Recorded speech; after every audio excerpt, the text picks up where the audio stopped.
Assalamualaikum warahmatullahi wabarakatuh. Perkenalkan, nama saya Berti Novasari, NPM 1911080277. Baiklah, di sini saya akan memaparkan tentang studi kasus anak dan remaja. Bullying yang dilakukan di media sosial atau bisa disebut dengan cyberbullying.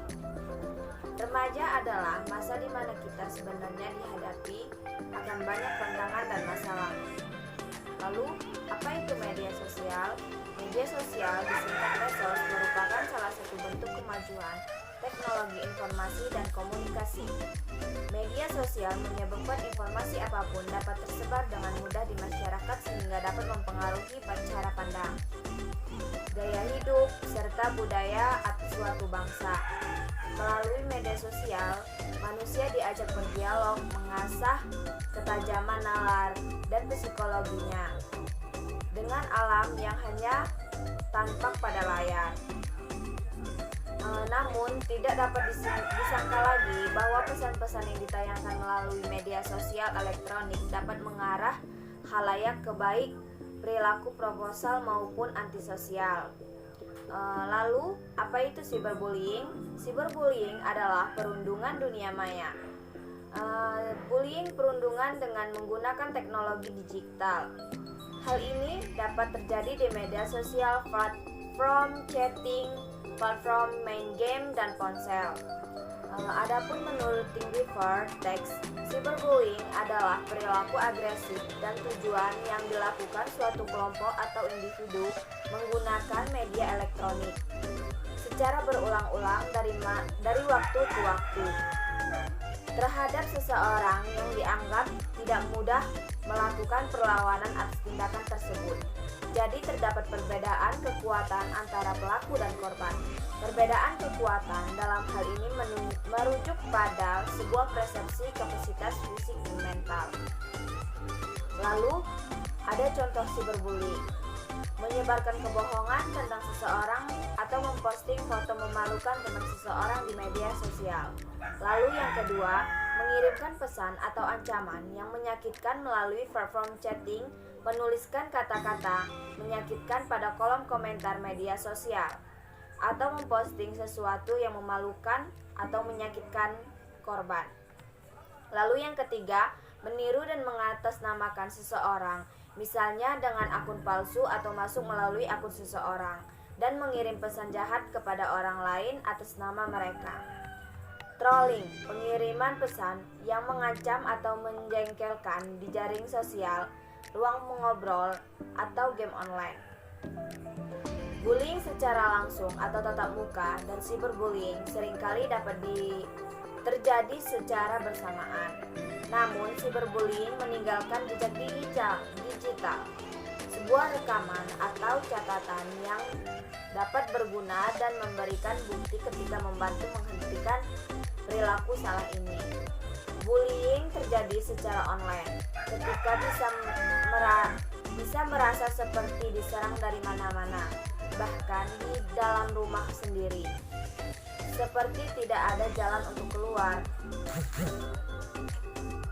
Apakah ada dampaknya? Secara mental, merasa kesal, malu, bodoh, bahkan marah.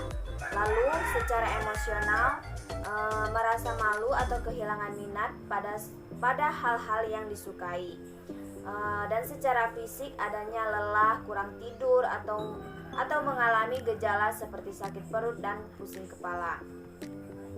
Ciri-ciri cyberbullying adalah: yang pertama, menunjukkan ciri-ciri depresi; yang kedua, memiliki masalah kepercayaan dengan orang lain; yang ketiga, tidak diterima oleh rekan-rekan mereka; yang keempat, selalu waspada dan curiga terhadap orang lain, atau disebut dengan kekhawatiran berlebihan; memiliki masalah menyesuaikan diri dengan sekolah; lalu yang terakhir, adanya kurang motivasi sehingga sulit fokus dalam mengikuti pelajaran. Ada juga dampak bagi pelaku dan korban, yaitu bagi korban, dampak psikologi, mudah depresi, marah, timbul perasaan gelisah, cemas, menyakiti diri sendiri, dan percobaan bunuh diri. Lalu yang kedua, dampak sosial. Menarik diri, kehilangan kepercayaan diri, lebih agresif kepada teman dan keluarga. Lalu yang ketiga, dampak pada kehidupan sekolah. Penurunan prestasi akademik, rendahnya tingkat kehadiran, perilaku bermasalah di sekolah. Bagi pelaku, cenderung bersifat agresif, berwatak keras, mudah marah, impulsif, lebih ingin mendominasi orang lain, kurang berempati dan dapat dijauhi oleh orang lain. Lalu adapun faktor yang mempengaruhinya, yaitu yang pertama faktor internal. Faktor internal ini perilaku internal terkait pada karakteristik kepribadian pelaku yang kurang berempati dan kurang pemahaman akan etika. Karakteristik korban yang rentan. Perilaku yang terbiasa dilakukan oleh pelaku dan korban selama menggunakan sosial media tanpa disadari menjadi pemicu cyberbullying. Intensitas pembulian perilaku terhadap rangkais korban. Yang pertama, kemampuan pelaku empati. Remaja yang tidak empati serta tidak mengerti tentang etika yang baik secara online biasanya sulit untuk mengontrol perilaku mereka di dunia online. Lalu yang kedua, karakter korban. Remaja dan jiwa yang rentan dapat berperilaku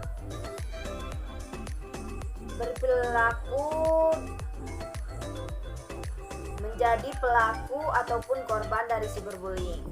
Lalu yang ketiga, koneksivitas perilaku pelaku dan korban. Semakin tinggi intensitas perilaku bullying yang dilakukan oleh pelaku cyberbullying, maka korban akan semakin berperilaku reaktif.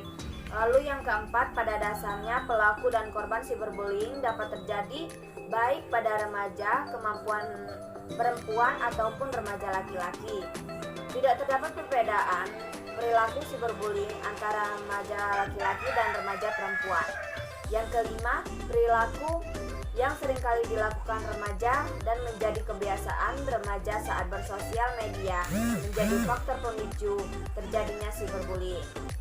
Misalnya yaitu membuat komentar kasar, memperbarui instastory, mengunggah foto dan mengomentari foto. Ada juga faktor eksternal. Disebabkan perkembangan pesat teknologi serta semakin mudahnya teknologi menyediakan media sosial yang terbuka bagi para remaja, yaitu misalnya yang pertama, intensitas penggunaan media sosial. Semakin tinggi intensitas pemakaian media sosial, maka semakin besar peluang remaja melakukan cyberbullying ataupun menjadi korban. Lalu yang kedua, faktor perkembangan media sosial yang semakin pesat di kalangan remaja, berbagai alat komunikasi yang mudah digunakan dan diakses, membawa tren baru dalam masyarakat sebagai media untuk melakukan penindasan secara online atau yang dikenal dengan cyberbullying. Contoh cyberbullying yang pertama, suka mengolok-olok, yang kedua memanggil nama, yang ketiga membuat komentar seksual yang tentunya tidak pantas. Lalu yang keempat, mengejek. Lalu yang kelima, mengancam untuk membahayakan diri seseorang. Di sini pun ada cara mencegah terjadinya cyberbullying, yaitu yang pertama, frekuensi memposting sewajarnya. Yang kedua, hindari konten postingan yang aneh. Pilih-pilih teman di media sosial. Lalu yang terakhir, tidak asal celoteh di media sosial. Baiklah, sekian pemaparan materi dari saya.